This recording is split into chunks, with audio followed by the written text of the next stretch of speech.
I wanted to make a video real quick about the 6.0 Powerstroke vacuum pump for the AC. This one's used in a lot of different vehicles also. It's the 904-214 one.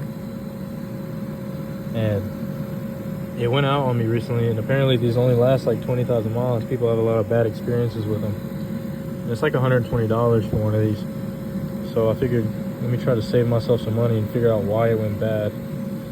Because electric motors usually are pretty reliable. I opened this up and I found this switch right here.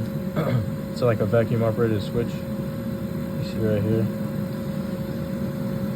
And I was like, that's probably the problem.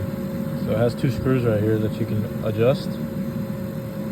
So I adjusted the top one to touch the this middle electrode. Then I unscrewed this bottom one to make sure it would touch the bottom of it. And it disconnects when it gets pulled out by the vacuum. And now when I plug it in, it works.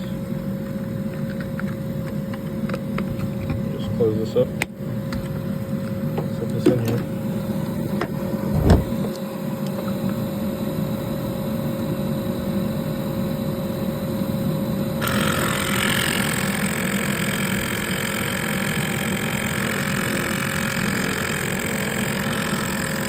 And now it works.